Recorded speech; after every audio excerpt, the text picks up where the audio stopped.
ગુજરાતની અંદર 30 વર્ષથી સરકાર છે ને એટલે કૌભાંડમાં જે બુચસિયાઓ કામ કરે છે ને બેફામ બન્યા છે।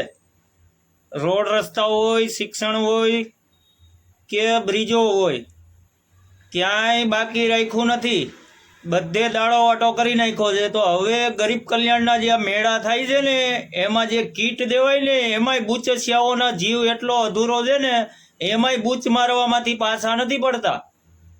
હું તમને હમણાં વિડીયો બતાવી છે નો, આ બુચસિયાઓ તમારા ગળા સુધી, તમારા ગળાની અંદર હાથ નાખીને કાઢી લે।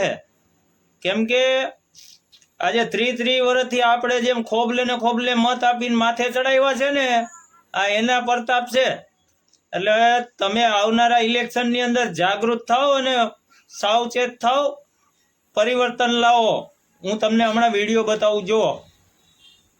આ બધી બહેનો એ પાર્લર કર્યું છે, બરોબર? એને ખુરશી તો ઓલરેડી ઘરમાં હોય જ છે, ખુરશી નો આપે ને એનો કોઈ પ્રશ્ન નથી। એને પાર્લર ને 22 આઈટમ જોઈએ, હાઇડ્રોલિક કીટ છે, વાળ સીધા કરવાનું મશીન છે, વેક્સનું મશીન છે, આ બધું અંદર રાખ્યું છે। તો પછી એમને ઈ તો આપવું જ જોઈએ ને, ફરજિયાત। તો કેટલી વસ્તુ આપી? એટલી નહીં, ઓલું બર્ગરનું મશીન છે, એક ચેર છે અને એક મશીન છે, તેમાં એ લોકો એમ કે છે સાધન ગરમ કરવા માટે હોય છે। તો અમને જે કીટ પૂરતી આપે તો અમે એને ઓવનમાં મૂકીએ તો થશે ને ગરમ, નકર ગરમ નહીં થાય। પણ સાધન વગર અમે મૂકશું કેમ? બે વસ્તુથી અમારે પાર્લર ચાલે? આ અમારો પ્રશ્ન છે। અમને પીઠ તો તમને એવું લાગે કે આમ જ કાઢી લીધું હોય છે? જ્યારે ફોન કરીએ ત્યારે એમાં બધી વસ્તુના નામ લખ્યા હોય છે, 22 મશીન આપે છે, 22 મશીનમાંથી બે